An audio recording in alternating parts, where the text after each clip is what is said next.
All right. All right. We are live. Can everybody hear us okay? Everybody in the chat, let us know. Let us know.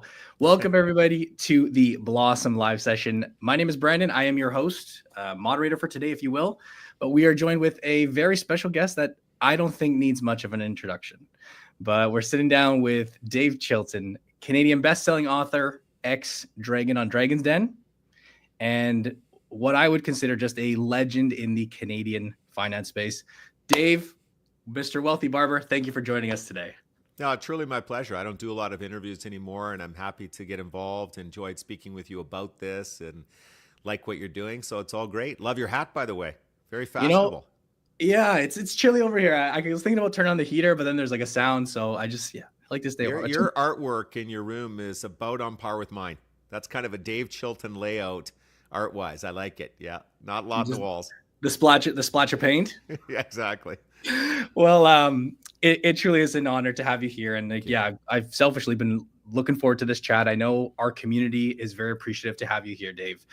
And I don't know if you can see the comments, but I'm seeing a ton of comments coming in here. So here's one from Corey, I think, to kick things off. The Wealthy Barber was the first finance book I ever read. Love it. Hello, Mr. Chilton. I'm seeing all sorts of stuff in here. Just for your context, Dave, your book was one that I read as a young, teen. I must have been in my early Right. teens. And it was a pivotal, I would say, like a building block to the way I view money and finance. And I want to thank you for that. And I think I speak on behalf of the audience here. There's probably a lot of people in those shoes too. Hey, Well, it's nice to hear. I mean, you never get tired of hearing that. Honestly, the book's 35 years old, which is frightening. It's older than most of the members of the audience today. And I'm obviously dramatically older than that still, but you never get tired of hearing about the impact it had. I'm not that smart a guy, as I'm about to prove in this interview.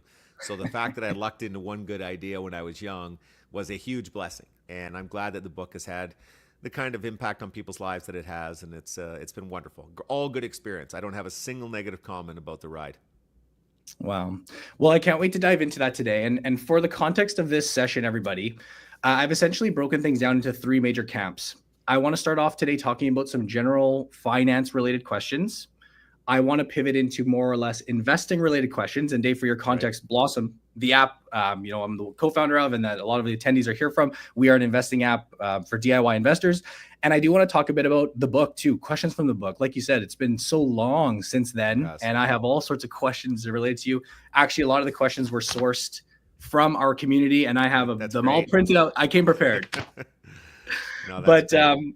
why don't we start off with the question that I think we're all wondering? This one came in from Rahul, and he asks, "How much does Dave pay for a haircut?" Well, I'm embarrassed to admit this, but it's true. There's no exaggeration here. I've had the same hairstyle since grade one. I've not changed my hair since grade one. How embarrassing is that? I am You very still have proud of there, my hair, right? by the way. I'm very proud of my hair. I've still got it all. It's not too gray. I go to, for years, I got my hair cut at the Royal York because I was in Toronto regularly doing interviews and giving speeches. And I went to the Royal York, and my barber there was phenomenal. And I paid a fairly high price because the Wealthy Barber would at that shop. Now I get my hair cut wherever. You know, my barber retired there. He was the Wealthy Barber's barber. And now wherever I am, I'll go into a first choice, whatever. And I just get my hair cut. It's a very straightforward cut. And Simple but I process. tip very well. I really do. I always tip my barber very well, whether it's female, male, etc. And I take a lot of razzing about my hair because I care about it so much. My hair matters to me more, Brandon, than my family. Is that wrong? Well, that I have no comment, but I'm not the guy. Yeah, I'm not. I don't fall into that camp, as you can tell. No, yours So is that's all a why I little covered up messy. with the hat. Well, no, the hair's looking phenomenal. And one more question here that I just was. This actually came from one of our Blossom users. I mentioned there in the intro. Many people may know you from the Dragon's Den and being a dragon on there. Is there anything you can share before we kick things off about just maybe that entire experience or any success It was stories, fantastic. failures? It was a lot of work. I think that's the part that caught me off guard. If you do a lot of deals, and in the 3 years I closed 24 deals, you're doing not only the due Mm, diligence, but you're getting involved directly, I would say, in 60 to 70% of them. In fact, in some right. instances, you're almost acting as a quasi CFO. The companies are early, they don't have the full personnel, the full talent stack, and so you're stepping in and helping wherever you can. Introductions and so on and so forth. I found that aspect a bit overwhelming. Very positive, but still kept me almost too busy. We had a lot of good deals. I mean, I happened to Mhm. be on in years 7, 8, 9 when the deals were coming. And we really were very lucky. A number of them worked out tremendously well. In fact, I just got out of recently that was the hardline curling broom, and it's gone on to do exceptionally well. And Nona Pia's, the balsamic vinaigrette from BC, has been a spectacular success. And you can go on and on. It was very, very positive experience on the financial returns front. I've always invested a lot in private companies, but that's not something I would recommend the average person does. There's no liquidity there. If you have a minority stake, and you often do, you don't have a lot of power. The due diligence is challenging, et cetera. But I've enjoyed it immensely, and it's turned out quite well. No doubt. No doubt at all. The one more question here. This one's actually from Nell, and he asks, what does it take to be a successful author? Very high level question, I guess. And he actually tagged in here, and a finance influencer, because for those that don't know, I mean, Dave, I've seen your content popping up on LinkedIn, TikTok. You're producing some very awesome podcast content clips. It's very well done to you and the team. Thank you. And I guess we classify you as a finfluencer now too, hey? It's scary. It is. I'm a little old. I'm the world's oldest finfluencer. I think to be a successful author is much harder now than it was when I did it. When I did it, there was very little competition. My book came out in 1989. I think there were 3 other Canadian personal finance books on the shelves. There was no internet. There was no finfluencers, et cetera. And so coming out and using stories and using humor and trying to make it more accessible, frankly, it wasn't that difficult to rise above the little bit of noise there was and gain some traction. Now, there's so much noise, so much competition, online, offline. The conventional media, of course, has become extremely fragmented, is a lesser part of our lives. So drawing attention to what you're doing in the book, getting sales, getting distribution, it's all harder now than it was before. So to take the question, a lot of people are flipping it. They're becoming a finfluencer first. They're mastering all of the techniques to gain traction online. Then when they gain a following, people like you can bring out a book and sell it to their pre-existing following, and the publisher's only too happy to get involved. So you've almost got to go in the reverse order. And in terms of influencing, I think I've been lucky because I had an established brand. Right. And so we just started putting out the videos with no marketing, and they're starting to gain a lot of traction, a lot of momentum, a lot of sharing. I think for people coming in who didn't have the established brand, it's tough. You've got to read everything you can. You've got to go to all the YouTube videos, learning how to stand out, what can make you a little bit different. Sometimes that means, unfortunately, being a little controversial. And that's not necessarily a good thing, because a lot of what people need to hear is relatively straightforward. They just need the same common sense messages reinforced. They don't need the extreme things. They don't tend to work. So it's tough. I mean, there's a lot of competition out there, no question about it. Yeah, that's the way I view it too. It's almost like the algorithm favors, it certainly doesn't favor the non-sexy, boring principles. It favors the opposite. So you hit the nail on the head there. But that's why I'm impressed with your content, that it just shines through, even as fresh as you are to it. I think you just called me non-sexy and boring, but still, I get your point. Okay, I agree with you. I am both of those things. But you're right. The algorithm doesn't favor somebody who focuses on just teaching the basics and, again, trying to make them a little funnier, et cetera. It's got to be something extreme that jumps up in the algorithm and gets it pushing to the top. So that's a tough mix. And again, I think you can beat it over time by just establishing a good relationship with your audience, getting a lot of trust. They're seeking you out. They're referring you to others. I mean, it sounds corny, but if you're making a positive difference in their lives, then they keep watching your videos and share them with others. So I think excellence is one way to overcome it, but it takes a lot of time. No, hey, you're living proof of that. So no, I think you're exactly right. Well, on that vein, for those that don't know, like, what is your financial background? What is your story, Dave? I mean, obviously we know the success in the author and whatnot, but I'm thinking more about, like, how did you get your start in finance? And, one of the actual questions that I personally had was, did you grow up in like a household where your parents were financially savvy? What's your story? It's interesting. My background is finance. It's funny when you write a fictional book, people tend to think of you as the lead character in the book, the narrator. And so a lot of people, when they meet me, think I'm a teacher, or I was a teacher, because that's what the character was, but that was all fiction. My background was finance. I took economics in university. I was lucky enough to win the top mark in the Canadian securities course, got involved as a stockbroker, as we called them back in the day, before financial advisor, but really was drawn to education. So I started a company called Financial Awareness Corporation that went out and taught teachers financial planning. And I used stories and humor to do it. It started doing quite well, and I thought, I'm going to take this same presentation format and move it to a book. I started working on a book part-time, using humor in short chapters, and halfway through, I know this sounds hard to believe, but I was watching the TV show Cheers one night, and I thought, I think that's a better idea. Let's set this in a bar And the original book that came out before The Wealthy Barber in my mind was The Wealthy Bartender. And it was Mm, discussion over the bar. But of course, trying to keep it realistic, you had people misbehaving, you had alcohol, you had the whole shebang. And I yeah. moved it on a Thursday afternoon. I still remember the day vividly, from the bar to the barber shop. And as they say, the rest is history. Wow.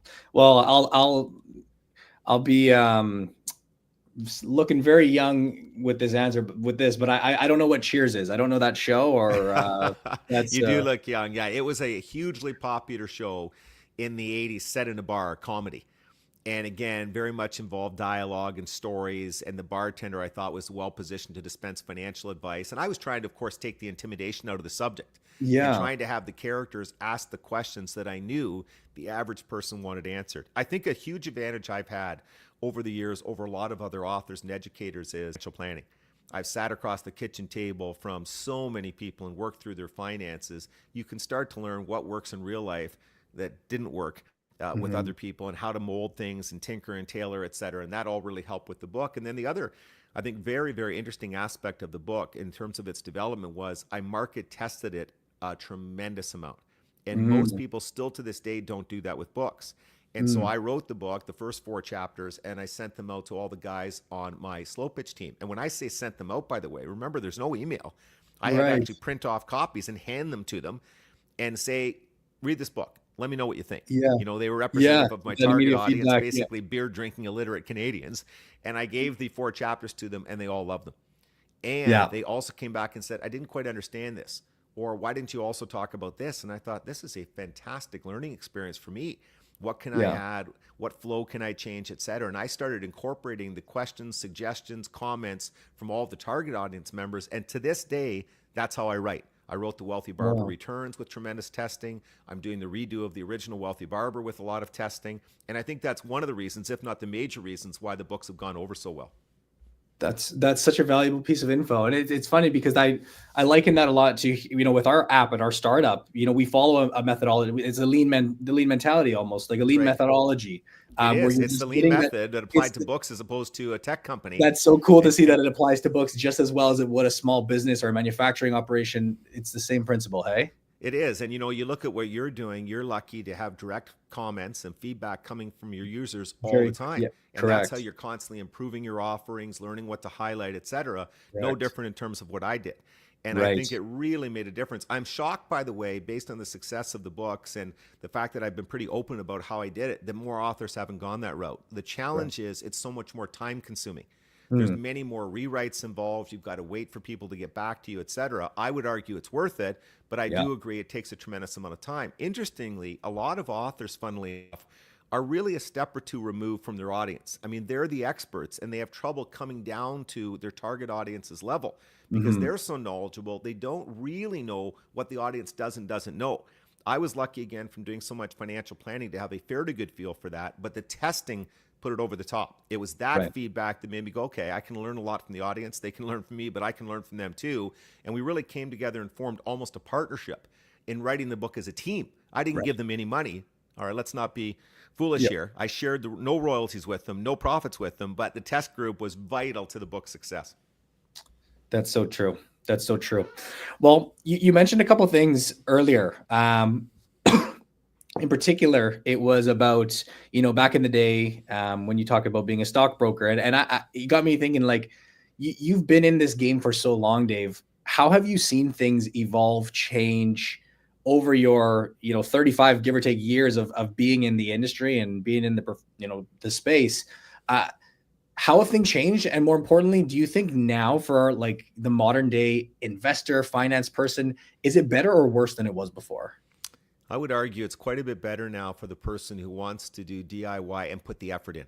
That's Right. not everybody, but for that person, it's better. There's so many good platforms, yours included. There's investment platforms that now have no to low commission. Right. Obviously, index funds, fees have come down dramatically. In fact, there were no index funds when the book came out in 1989. There were no ETFs available Yeah. in the Canadian market. So there's been a lot of products come in. Now that can cause the paradox of choice where people are less likely to move forward because they're so confused by the overwhelming number of choices. But in general, it's been a good thing. We've had TFSAs come in. We've had FHSAs come in. These are positive developments. The downside of today's economy and today's environment for people is it's so much more difficult to avoid spending. It's so easy now with the ubiquitous availability of credit to just tap a card or to buy online. None of these things were available. When I grew up, we literally paid cash for almost everything. And of Right. course, when you're paying cash, you feel the pain of it leaving your wallet. You have a finite amount of it in your wallet. And Yeah. so you can only spend so much. Now everybody has access to credit cards, lines of credit. Everybody is tempted at all times by the bombardment of advertising we get on all platforms that it's very difficult to save. And it reinforces why pay yourself first remains the most important commandment in personal finance. That still is number one. Take it off the top of the paycheck before you have an opportunity to blow it. That way the temptation can't get at you. Absolutely. No, absolutely. That's something I lived by very early age. Totally agree with that. I actually just watched there was a Netflix documentary that my wife and I just watched, like literally I think this weekend, and it was like about that consumption thing. It's worth the watch for anybody watching. I think it's called Big Buy Now or something like that, and it's the whole series on the Amazons of the world and how calculated they are at getting you to spend and buy and consume. It's wild, actually. Frankly, they have a better understanding of what drives us to buy than we do. Yeah. And they're very much able to use their algorithms, use their advertising to tap into human nature and what's going to make us press that button, what's going to get us to do the one click and buy something. And we're up against that. And we're also, by the way, very much up against social media. In fact, I would argue for your age and younger, social media is a huge challenge on the financial planning front because you're constantly seeing what others are doing, what they're buying, and you're seeing only their best moments. The comparison, And you're comparing, you're coveting. It's human nature to do that. And that draws you in even more. And then, of course, the advertisers and the marketers are able to exploit that. So it's a tough environment now. You need more discipline at this point than you ever did. So it's not easy, I would argue. And of course, lately, as you know, the cost of living has been very, very challenging indeed. You know, we had that inflationary run. You look at housing costs, food costs. They're extraordinarily high. And for people of modest incomes especially, it is tight. It's very difficult to do the Wealthy Barber type things when you're paying rent of $2,900 a month, $3,300 a month, Vancouver levels, et cetera. It's a challenging situation. It's basic arithmetic. I don't have any easy answers for some of those problems. Well, let's talk about that. Like in particular areas like Vancouver and Toronto, like what are your thoughts on the argument about young people getting into the housing market? Like if this is having that dream of home ownership, do you have an opinion on that? I know it's a controversial topic. Well, number one, I wish I had easy answers, but again, it's basic arithmetic. When you look at the average income and then you start taking from there the mortgage payment needed and so on and so forth, it just doesn't leave enough to survive, much less to save. And so couples are being forced again to get married. Single people. Can you imagine a single person in Toronto and Vancouver trying to buy, or for that matter, Kitchener-Waterloo, where I am? It's virtually impossible. What I'm seeing, and this is not music to the ears of a lot of your listeners, is that without help from parents, it's almost impossible to do. And so you're seeing this divide now, this very unfair societal divide, where people who have access to parents' capital or grandparents' capital are able to get the down payment together and get in. Others, unless they're unusually high incomes, can't. And that's going to exacerbate the wealth gap. It's unfair, but it is what it is. So it's very difficult. I think you're starting to see some interesting moves. More people are moving out of the Vancouvers and Torontos, starting to migrate to Alberta, for example, where the real estate was less expensive. I'm seeing for the first time in my life, people moving stateside. In fact, in the tech business here in Waterloo, where we dominate in the tech business, a number of companies have said, hey, we can't get good employees because they're coming out of university. They have to pay higher taxes in Canada, but more importantly, they have to pay double the real estate price for the same house they can buy in Texas. It's just too much. So we're opting to go down to some of the southern states, some of the tax-friendly states, some of the real estate priced-friendly states, and we can get better employees at a better price. And so all of this is very, very difficult stuff. It is a very yeah. I don't know if I have like a great solution for it, but it is what it is. Well, I mean, it does. It's basic arithmetic. It requires all of the young people unfairly spending less of their income on fun stuff for certain than we did. But again, to the point I made earlier, it's more difficult than ever to do that because you're seeing all your friends posting all the time about how well they're doing and what they're doing, and you're only seeing highlight moments. We all get pulled into that. And the people who can somehow detach from that, and again, I'm not suggesting get off social media. That's not a realistic solution. But keeping in mind that those are highlight moments, you don't have to keep up. All of those types of things is important, but human nature makes it difficult to execute on. We have a question here from John, and it's, I guess, on that similar vein, but we'd love to hear your thoughts on, like, I guess, finance in the education system. And do you think, Dave, we're doing a good job, like as a society? Do you think we're doing a good job to educate the upcoming generations on personal finance? And I thought it No, was very we're not. no. I don't think anybody would argue we are. We're doing a better job, by the way. Like when I Yeah, grew up, we didn't do any personal finance, any investment teaching in school at all. yeah, And there were very few university courses, if you can believe it, on personal finance and investing. unbelievable. That's changed. At the post-secondary level, whether it's college, university, there's lots of good courses now. And of course, there's all kinds of online courses people can take. But when we're talking kids in grade 12 and under, we're Hmm. better than we were, but we're not where we need to be. A lot of teachers aren't experts. And so asking them to teach the subject without outstanding curriculum development and outstanding tools, that's difficult. What I noticed going area to area and going in and speaking a lot of the schools, you can't give an across the board answer to that question because some teachers do it wonderfully well. Mm, They happen to be very passionate about the subject I've noticed and that. they Yeah, read on their books a lot of these types of things on their own. And then yeah, they're combining it with the curriculum and they're doing an amazing job. Others have no interest in it whatsoever, no passion, no background. And of course, they're delivering it in a more dry way and it's not as effective because the kids have to somehow be kept interested. You have for to use sure. stories, you have to use humor, you have to use real life examples that they can relate to. And Yeah. that's not an easy task. No, none of the kids want to sit through a lecture or even like a PowerPoint type of experience. That's going to turn them off real quick. What's going to happen, I'd say soon. I think even in the next year or two and three, we're going to see companies come out. We're already seeing a bit of it, and especially aided by AI. And Yeah, they're going to gamify the teaching aspect of personal yeah, finance and investing. yeah, And that will draw the kids in. And I think that absolutely. solution is coming. It's coming quickly. Boards of education across the country will adopt it. It'll make a very big difference. I don't mean to sound corny and dramatic when I No, say this, but yeah, if we can get people more financially literate, the whole country wins on a number of fronts. And one of the fronts the country wins on is productivity. We now know through all kinds of research and data, people are less productive when they're stressed out by money. oh, for And sure. so if we can get people handling their money better, handling their debt loads better, making the right investment decisions, they'll be less stressed at work, more productive at work. And of course, don't have to tell anybody this, your relationship tends to be better Absolutely. because money stress compounds all other stresses. Well, relationships by their very nature are going to be up and down. And if you have money stress during some of the down cycles, the combination of the two is not a lot of fun. No. So I think all of this needs to be emphasized more. The trend is in the right direction, but it's not happening quite quickly enough. AI may be the difference maker we need. Hmm. Interesting. We're actually trying to combat that too, Dave. Even in Blossom, we have a section called the Learn Portal, and it's a mix of that where you have the financial education, but in a much more interactive way, where there's fun quizzes and matching. And Love it. Duolingo is a company that's done that very well with language learning, Absolutely. right? That's a Making great example. Duolingo of finance. That's one of our big aspirations. So you hit the nail on the head. Well, and you're a good communicator. Like I watched your video on FHSAs. Oh, thank you. And I think you did an excellent job bringing across the key points, but also doing it in kind of a fun, positive, fast moving way. You have to have a fast moving pace now. The days of drawing the subject out with long True. winded, boring answers are over. Society, we all have ADD. I have ADD, and I didn't have it 5 years ago. We all have it. And so you have to give punchier answers wrapped in some form of humor and entertainment. Yeah, so true. That makes it relatable. Here's a question from Cole. I want to give a particular shout out to Cole because he said him and his father are massive fans of you, Dave. Thank you. And it's on that same vein. We were talking about relationships and whatnot. He says, what advice would you give to somebody looking to balance personal wealth building, balancing that with launching or working or scaling a business at the same time? Okay, I'm going to give him an answer that I've stolen from Bruce Croxon over the years because I think it's so good. Bruce, a former dragon. When you are first launching a business, forget balance, forget Mm, work-life balance. It's not going to mm, work that way. mm. To break through and rise above again all of the competition, you have to be almost solely dedicated to the business for at least a 12 to 24, maybe even a 36-month period. You're not going to be able to maintain your friendships to the same level. You're probably not going to be the best romantic partner out there.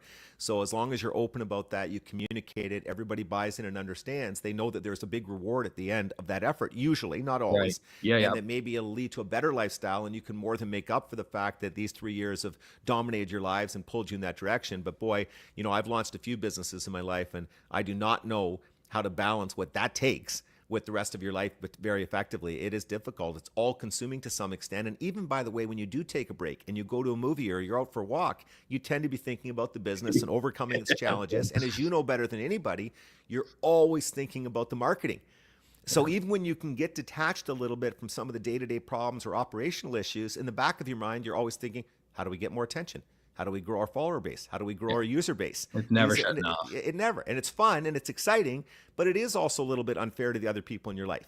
And so for Yeah. a while, you have to communicate that. They have to buy in. I think a supportive romantic partner is almost imperative, or you have to be single, because I think if your partner doesn't buy into the effort that's needed, you're going to have constant friction.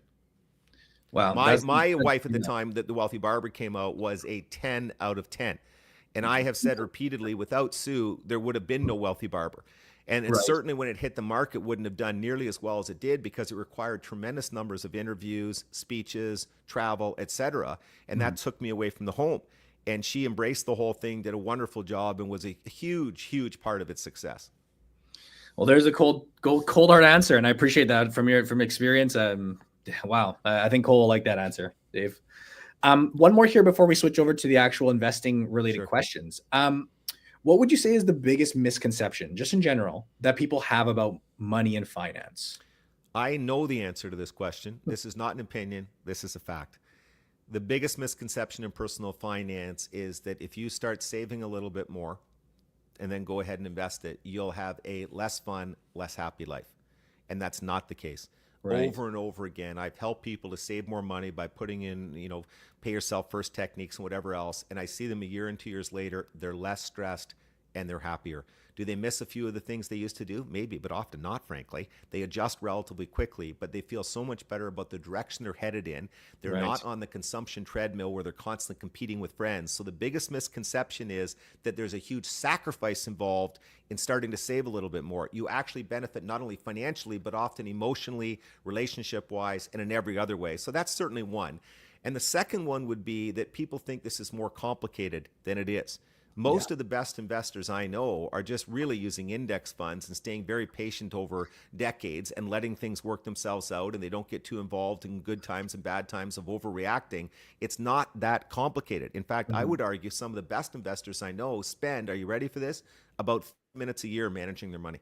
Yeah, I believe it. I could believe it. It's funny, Dave. For context, I went from a portfolio of individual stocks, about 25. Right. And keep in mind, I was previously licensed and I worked at my father's firm. So this was what I was doing for a 9 to 5. I recently made the switch to entire ETFs, S&P Yeah, 500 makes fund, sense. broad based.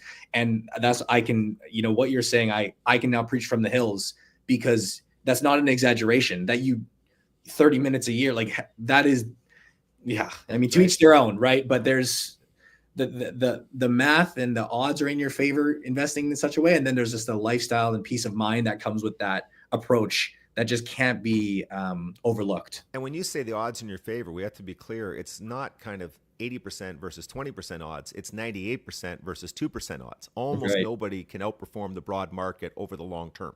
Very true. Market timing successfully, consistently is an impossible task. Even the best of professional money managers, with all of their training and all of their resources, can't do it, especially after fees. So why Yes. not just harness the power of the market? It's going to have a lot of volatility. There'll be extended frames where you wish you weren't involved at all. But if you're holding for 5, 10, 15, 20, and 25 years, it tends to be a very good performing asset class. You mentioned the S&P 500. It's averaged about a 10% annual compounding return over the last 50, 60, 70, 80 years. And that would be fantastic if it could do that going forward. Could we have a rough next 5 to 10 years because we're already at such a high level? Certainly, but I don't know enough to know that for sure. So I tend to just stay fully invested and ride it all out during the very long term. So true.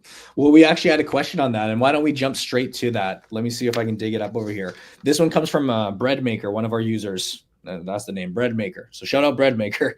But it's exactly that topic. He said Goldman Sachs has predicted a lost decade for the stock market. You hear these, you see the news articles. I've been hearing them talk about this for a few years, to be honest. With lower returns for the S&P 500 in the next 10 years. As a Canadian investor, how should I prepare for this? Are there opportunities in the Canadian markets or other asset classes that might provide better growth during this period? It's a great question. I mean, first off, take all of those kinds of forecasts with a huge grain of salt. For the most part, market forecasts are not worth the paper they're printed on, although they're not printed that often anymore. But they really aren't. In fact, if anything, they've tended to be a negative indicator. Now, in Goldman Sachs' defense, much like Jeremy Grantham at GMO, et cetera, they are using valuations, historical comparisons to say, hey, at these rich valuations, it's unlikely we'll continue to post great returns. They'll be more subdued. It's hard to argue with the logic. But interestingly, a lot of those kinds of entities have been saying the same thing for the last year, 2, 3, 4, and 5. And of course, the markets have stayed very strong. I have no idea where the market's headed the next 10 years. It wouldn't surprise me if the returns were somewhat subdued. Whether the Canadian market will do better than the American, I don't know. I do know that precisely because most experts and most market participants think it won't, it probably will. There you go. Because it's foreseen, or pardon me, it's seen as being less positive going forward. That's priced in. And normally when people turn on a marketplace like that, it creates a value proposition that leads to outsized returns on a relative basis in the next 10 years. And I think Canada still has a tremendous amount to offer. It's so difficult to say, though, with currency moves and all the unexpected things that are happening in the world now. Again, I tend to reiterate to audiences, what you're betting on when you buy equities, let's say you're buying them in an index fund, is you're betting on human ingenuity, you're betting on capitalism, you're betting on creativity, that we're going to come up with better solutions, better products, better ideas, better responses to all the challenges out there. And that those, of course, are going to achieve success in the corporate fold, and you're going to be rewarded with outsized share returns. Now, lots of companies won't do that. In fact, one of the reasons you want to buy the index is returns on individual stocks are so skewed.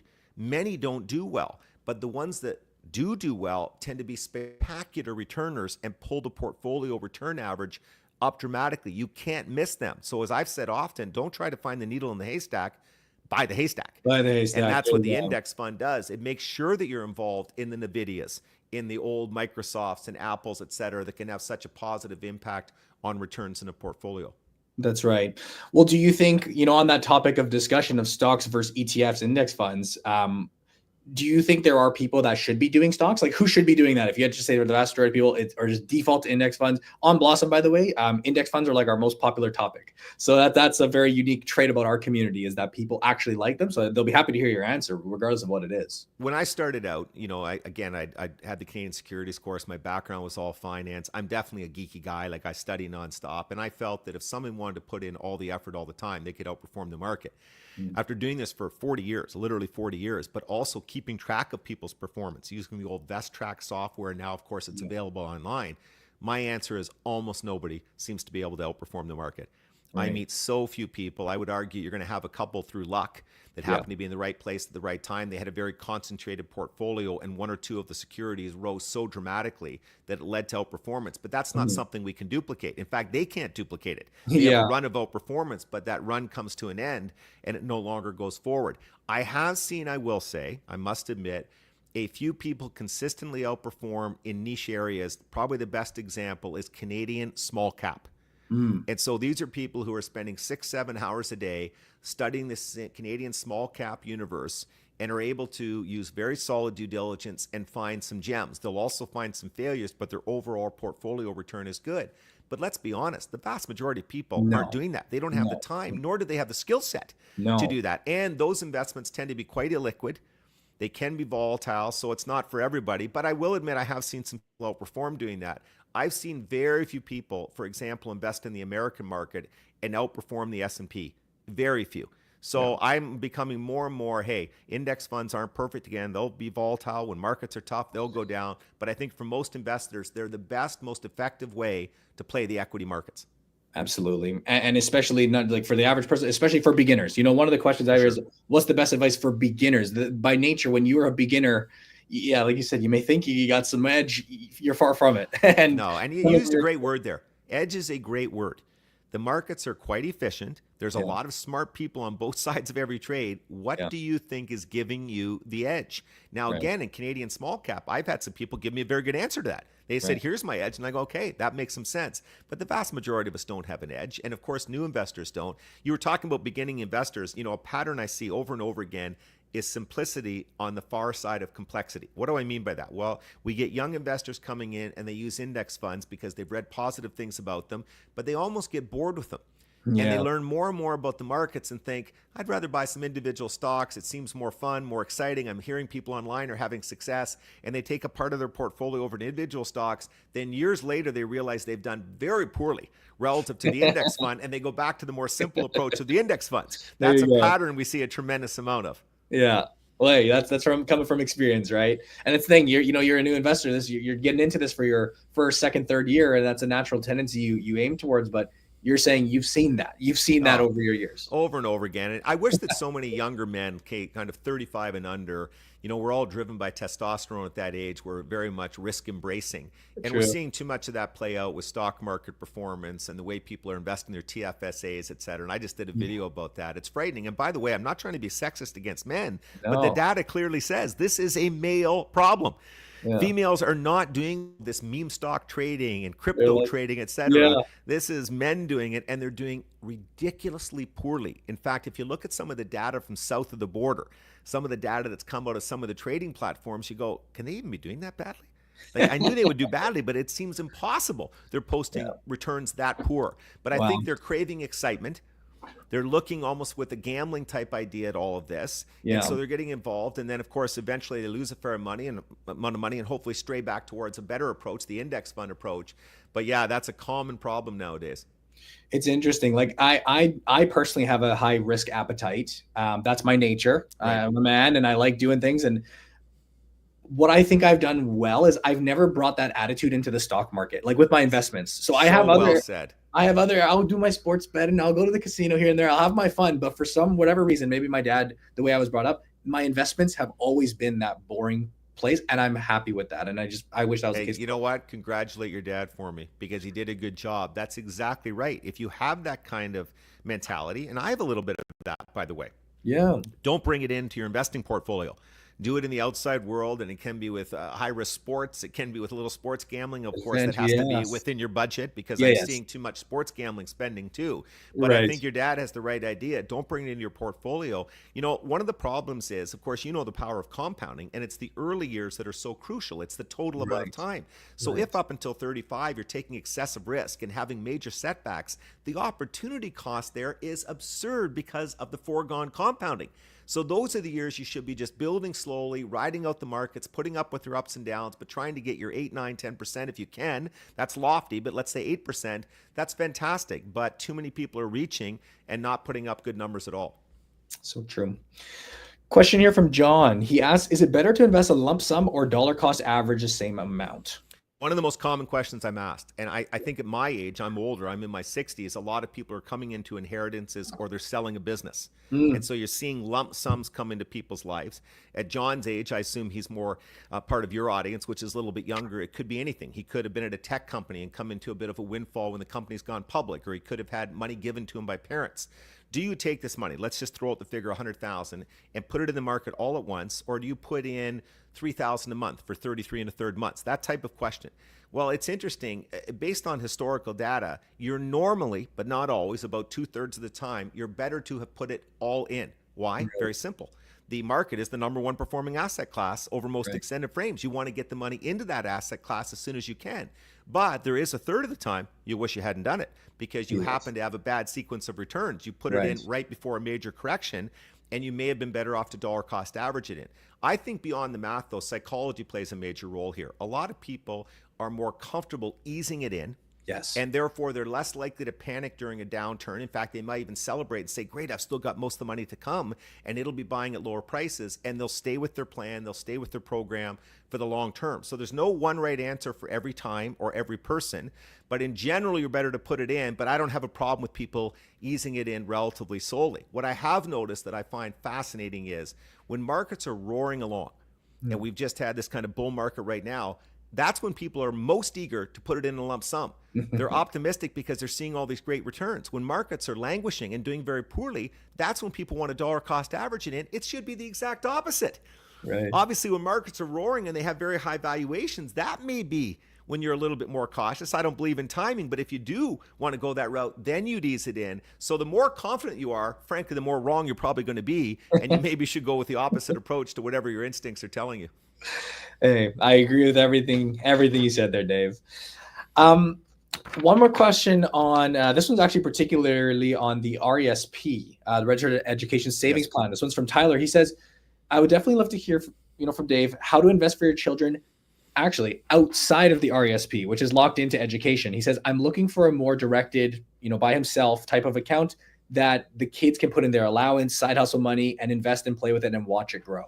Yeah, I mean, you can open up an account in trust, at any of the brokerage firms or Yeah. your platform, et cetera, and then you can harness the power of index funds. Obviously, the risk tolerance to some extent is based on the time frame available. If you're saving for a few years from now because you're going to add on to their university fund or they're buying their first car, you have to be more conservative. If, on the other hand, you're trying to start them out to build a pool of capital they may not use to buy a home until they're 32 and they're only 14 now, and you've got 18 years, then you may take a more aggressive posture. But he's in an unusual spot because most people cannot afford to save beyond the RESP. True. In fact, trying to fully fund the RESP while you also build up your FHSA, your TFSA, your RSP, et cetera, for most people, they can't do all of those things. And so what they're doing instead is figuring out, where should I prioritize? Where does the math look best? Where are the tax advantages most significant, et cetera? And that varies from person to person and circumstance to circumstance. A big observation I would have to follow up on that question is, I do meet a fair number of Canadians, mostly in their 30s, late 30s and 40s, who I would argue are prioritizing to the kids' education over their own retirement mistakenly. I think that we're seeing more and more of that. Education costs, as you know, are so expensive now. Parents are panicked. They have that great desire, understandable desire, to make sure their kids get through post-secondary school. They don't want them coming out with huge debts. I get all of that. But they're putting so much effort into that beyond the RESP, to the questioner's point, that they aren't putting much away in their own RSP At and the TFSA. cost of their own. And I'm not sure that trade-off is a wise one, because a lot of times the kids do get a good enough education that, of course, it supports a higher income, and they can handle the debt as long as it's not overwhelming U.S. style, and still do just fine. But if you don't have that retirement pool building up in your 30s, 40s, and 50s, you're in a lot of trouble. You don't have time to catch up because, of course, you don't have access to your number one ally, compounding. Absolutely. It's interesting because I grew up here in a very Asian, city. There are a lot of Asian people here. And you talk about down payments and parents giving money for homes and whatnot. And it almost makes you think, like, in many respects, if a parent is able to, help with a down payment or help with some sort of schooling fund, like, they have to take care of their finances first. And it's almost like, there is an argument, a benefit to be made where, like you said, however you're investing for yourself as the parent, that may actually open up more doors for your kid down the road by handing something down, rather than just being so dialed into this one account, like you said. Just something to think about, right? No, and it's also tricky, and it goes individual by individual. I mean, lots of people are in a lucky enough position or have done a wonderful job managing their money. They're now in their 60s, and they can help out their kids and not have any worries. But other people, when they help out their kids with the down payment, have put themselves in a tough spot where if markets turn against them, or if costs keep going up in assisted living homes, et cetera, they're going to be very tight. This is the challenge of this incredibly expensive housing market. It ripples through. It's not just the people buying, it's everybody. But what an interesting problem. Remember, 60-something% of people who want to own a home, own a home. They don't want housing prices to go down. They don't view this as a housing crisis. They view this as a fantastic situation. Their house is going up in value. So not everybody thinks of this the same way. So all of this is very complicated. And of course, to solve the housing crisis, you have to solve the supply side. You have to be able to get a lot of homes built, and that requires cooperation among 3 different levels of government: municipal, provincial, federal. Good luck on that. But even our labor challenges would make that difficult. We don't have enough tradespeople to execute on all of that. So this is a very, very difficult problem. And again, how are we going to deal with this? Because I hate the fact that a lot of middle-income Canadians, young Canadians, don't feel they're going to be able to own their own home. And you can make a compelling argument, as Ben Felix has, that renting is okay. And in fact, it might even be comparable. But psychologically, a lot of people want to own their own home, especially if they're hoping to have kids. They feel that's important, to have the backyard, peace of mind, all of those types of things. So I hope we can get at this problem. But again, it's a very difficult one. So true. How much should the average person aim to save? I have 2 questions here about just, I guess, more or less budgeting, saving. Do you have a number, Dave, that the average person should, let's say, of their income, look to put towards? I think if you're starting in your, say, mid-20s, so you're starting relatively young, and you're saving 10 to 15% of even your net income, you're often in a fairly good position. As long as you invest it relatively well and don't get a lot of it eaten away by fees and so on and so forth. You take advantage of the proper vehicles, the RSPs, the TFSAs, et cetera. The problem is, the later you wait, the more difficult it becomes. You've Yeah. lost those years of compounding. Now all of a sudden you're 47, you haven't set aside anything. Well, realistically, if you save 10% of your net income, you're not going to be able to create a big enough pool of capital to give you desired retirement income, and you're going to have a step down in lifestyle. So again, it's so much comes down to how do you afford to do all that with these housing prices? They're eating up such a big percentage of people's net income that they can't set aside the desired amount. And I mentioned this earlier, when I look at all the basic arithmetic, I just shake my head at single people trying to do this, because they're trying to take on these housing costs or even rent costs without a partner. Boy, oh boy, is that tough. Yeah. Very, very You're tough. depressing me asking me all these questions about housing. It's depressing. Yeah, well, hey, this is how it is, Dave. But yeah, I hear you. Here's a question from TX Knox. How do you prioritize of your income, student loans, debt, saving for emergencies, and investing for the future?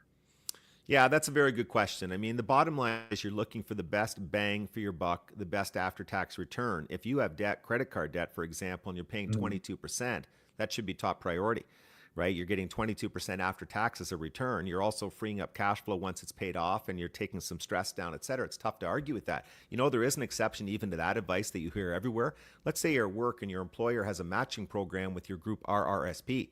And for every dollar you put in up to 6%, for example, they match with $1. That should be your top priority. There's Right. 100% return the second the money goes in before you've even invested it. But in general, paying down high interest, non-deductible debt, credit card debt, et cetera, makes sense. It gets a little murkier when the debt is at a more normal level. So you've now got debt at 4 and 5 and 6%. Do you pay it off before investing?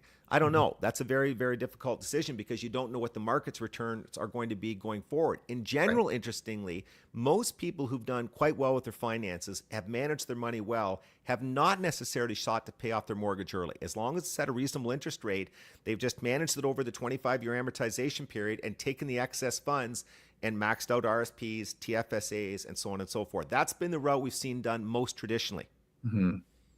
That's technically what I do, and then there's, I guess, the big piece of that is too, like everyone's unique psychological approach to debt is a factor as well. But yeah, for the mathematical side, that you're right. That's the question you have to ask is to weigh that, right? But by the way, you're so right about debt. A lot of people are very stressed by debt. You never really go wrong paying off your mortgage. I mean, let's say it's a 5% mortgage right now. That's still a 5% after-tax return that reduces stress, frees up cash flow, builds pride and ownership, lets you sleep at night. It's not a mistake. Right. All of these are fairly good alternatives. The nice thing is you obviously have excess cash flow over expenses to do something with, whether it's the TFSA RSP or whether it's pay down the mortgage. Figuring out which is always a little challenging. I talk about that a lot in the second book, The Wealthy Barber Returns, and the kind of the way to think that through.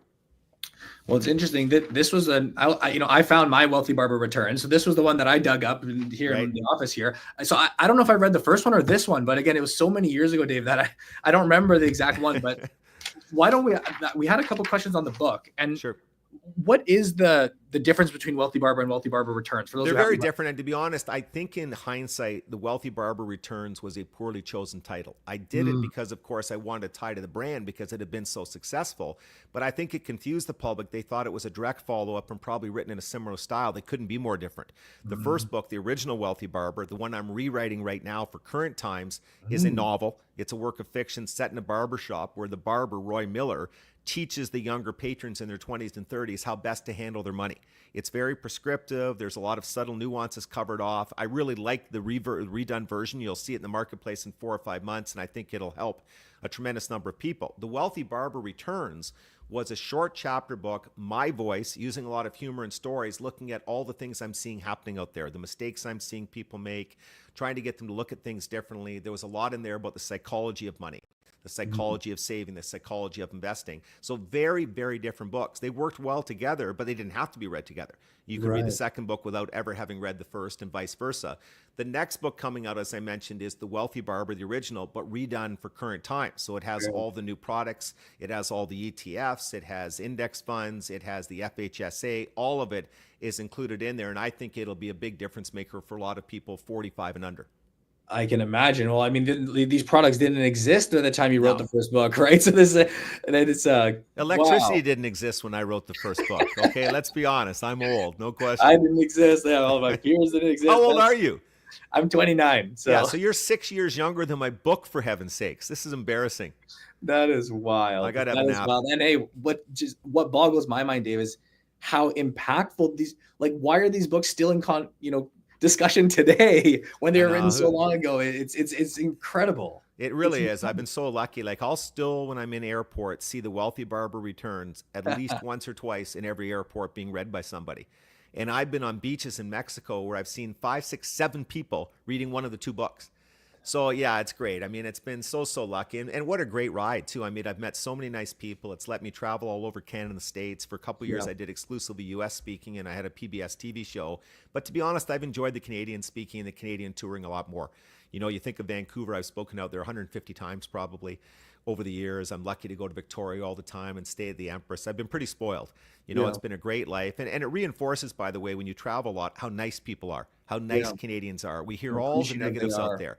Just, All we ever hear is about all the problems in the world. But when you're on the road every day and you're meeting people in different environments, you see the vast majority of people are very kind, very polite. They want to help. All they want to do is be with their family, do the right thing, etc. It's been very positive on that front. I've met so many wonderful people and wonderful friends. So again, very spoiled guy. hey, well, it's yeah.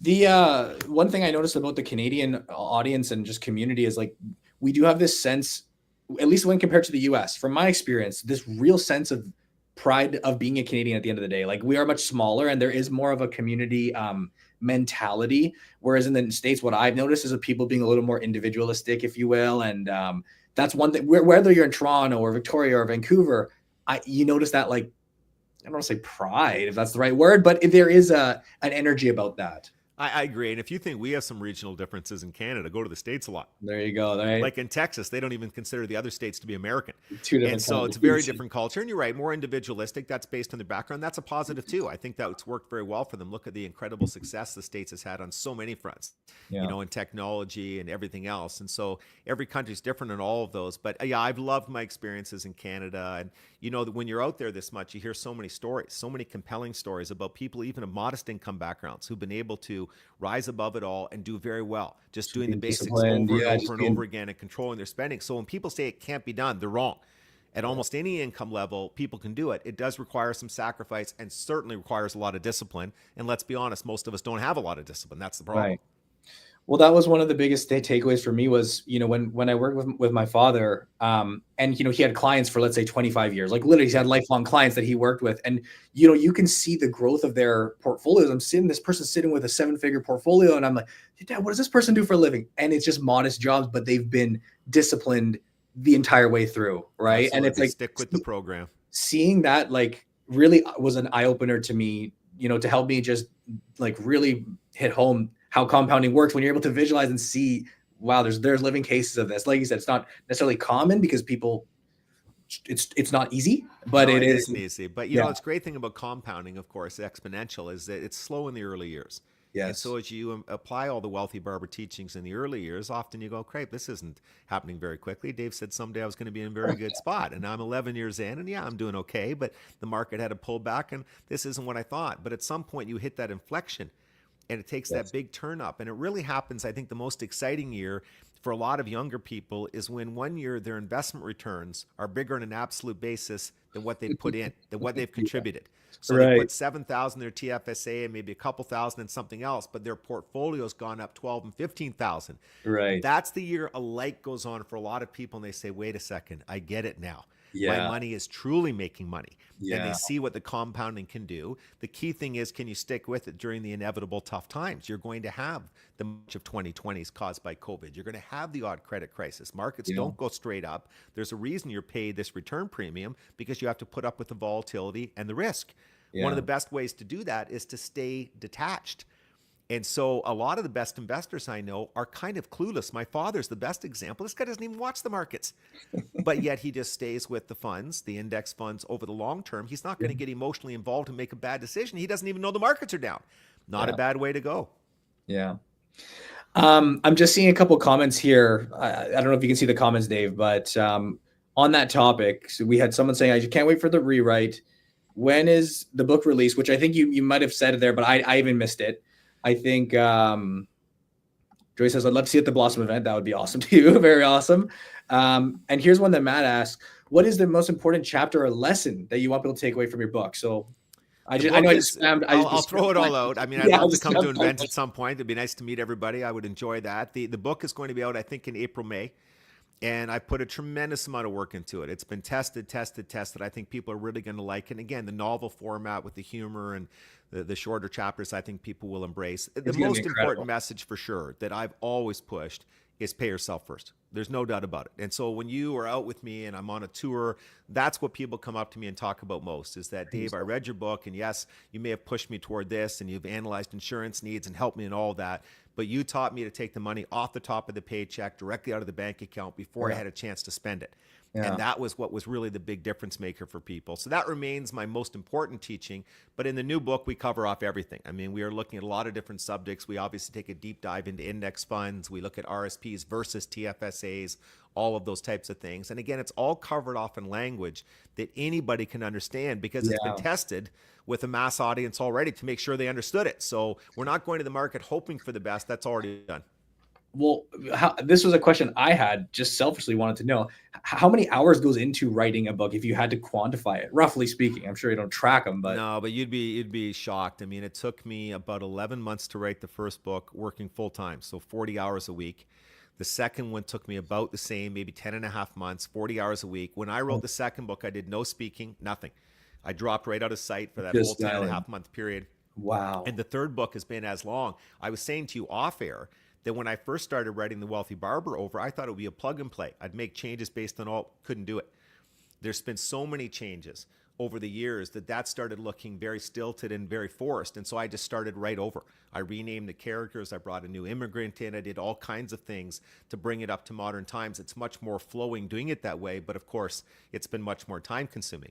And it's tough. I mean, there's days that you write for 6 hours and then throw it all in the garbage. In fact, there's weeks that you write for 30 hours and throw it all in the garbage, or it doesn't test well, or it tests okay, but when you try to fix it, it doesn't flow anymore. So it's a very long, tough process. But if you want the book to be excellent, you want the book to help a lot of people, you've got to put up with that.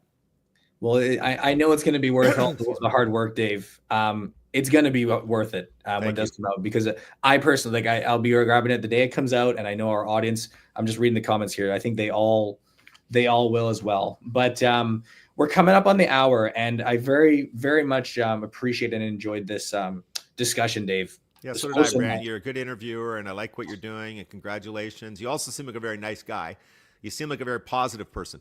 You know, you really do. You always seem like you're in a good mood, and we've had a chance to chat when I've watched you on video. So good for you. That's the way to go through life, is to be as optimistic and uplifting to others as you can. So a lot of fun today, and hopefully I'll have a chance to see a lot of your community again at some point.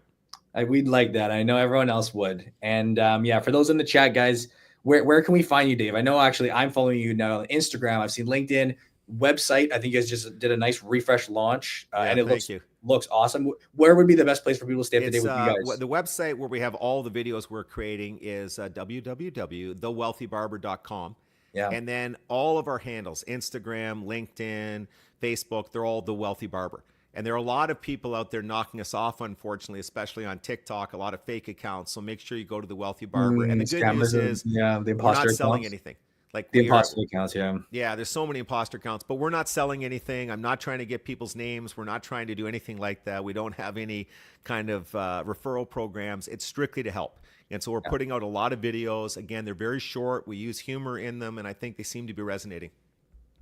They certainly are. And that's just like, I guess the one takeaway I'll say wrapping this up is what I get from you, David, and, getting to meet you and speak with you is, you have this humble education first mentality. And you see that through the videos, you see that through the podcast, you see that through sections like this. And I think that all ends up tying back to the book and the success and everything. It's not just a show or an act. It's it's just the way it is. So, I mean, that's my observation of it. And I see here, I think this is Max or someone else on our team is a bunch of you guys saying thank you. But yeah, thank you guys all for tuning in for the hour. Yeah, thank you, everybody. Yeah, and thank you for spending the time with us. I know it's evening there for you guys. So we will wrap it up there. But appreciate everyone. Dave, it was an absolute pleasure. And yeah, Mutual. We'll see you guys. We'll do it again. Thanks again, everybody. Do it again soon. See you guys. Bye-bye.